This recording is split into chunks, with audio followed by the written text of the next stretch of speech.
मित्रांनो नमस्कार. आज आपण एक टिपिकल केस बघतोय जी काय फूड पॉइझन म्हणजे कशा प्रकारचं पॉइझन खाण्यातून आलंय, तिच्या चाऱ्यातून झालंय, कशा प्रकारे आणि त्याची ट्रीटमेंट आजच्या व्हिडिओमध्ये बघणार आहे. तेव्हा आजच्या आपल्याकडे जी मेंढी आहे तिथे बघू शकता की तुम्ही कालपासून ऑफ फीड आहे. टेम्परेचर नॉर्मल किंवा एखादा पॉईंट कमी सापडतो अशा केसमध्ये. बोल्ट नाही म्हणजे पोटफुगीचा त्रास नाही तिला, पण फूड पॉइझन आहे, खाण्यातून चाऱ्यातून झालेलं पॉइझन आहे, जे की तिचे अंग थरथर कापतंय, तोंडातून पाणी गळतं. म्हणजे रात्री तिची कंडिशन अतिशय क्रिटिकल होती. आता थोडीशी रिकवर आहे. अ, थोडीशी ऍक्टिव्ह आहे, नाहीतर बसून असते अशा केसमध्ये. तोंडातून पाणी येतं.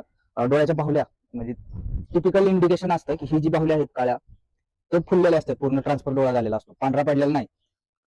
ते वेगळ्या केसमध्ये होतं. हे जे होतंय हे फक्त आपल्या डोळ्याच्या बाहुल्या पूर्णपणे फुललेल्या असते, त्या तोंडातून पाणी येत असतं. त्याचप्रमाणे ऑक्सिड असते, अंग थरथर कापतं. शेळी असेल किंवा मेंढी असेल, तरंगत चालतात, म्हणजे लंगडल्याप्रमाणे तरंगत, थरथरत कापतात.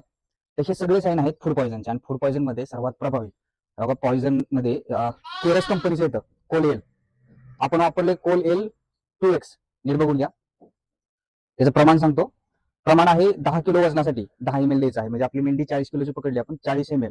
पण हे प्रत्येक 2 ते 3 तासाने रिपीट करायचं, म्हणजे दिवसातून 3-4 वेळा द्यायचे. आपण रात्री तिला 3 वेळा दिलेले हे औषध आहे, आणि आजच्या दिवस ही 3 वेळा देणार आहे. तर अशा प्रकारे सर्वात प्रभावी म्हणजे हे जरी असलं तरी जमेल. सपोर्टेबल ट्रीटमेंट मध्ये काय करतो की अशा वेळेस ऑक्सिड असते आपल्याकडे, तर त्याच्यासाठी आपण तिला लावतोय आता आरएल, अर्धा लिटर आरएल. त्याच्यामध्ये देतोय इंजेक्शन सोडाबाई कार्ब 25 ml. तसंच 2 इंजेक्शन अजून वापरतोय. त्याच्यामध्ये आहे बघा बी कॉम्प्लेक्स वालं कुठलंही इंजेक्शन जे आम्ही रुमिकेअर वापरतोय. तसंच इंट्रामास्क्युलर ॲट्रोपिन सल्फेट. पण सगळ्यात तुम्हाला सांगितलं ही सपोर्टेबल ट्रीटमेंट मध्ये आहे. बाकीची सगळी ट्रीटमेंट सर्वात महत्वाचं किंवा मेन काम करणारं हे कोल एल.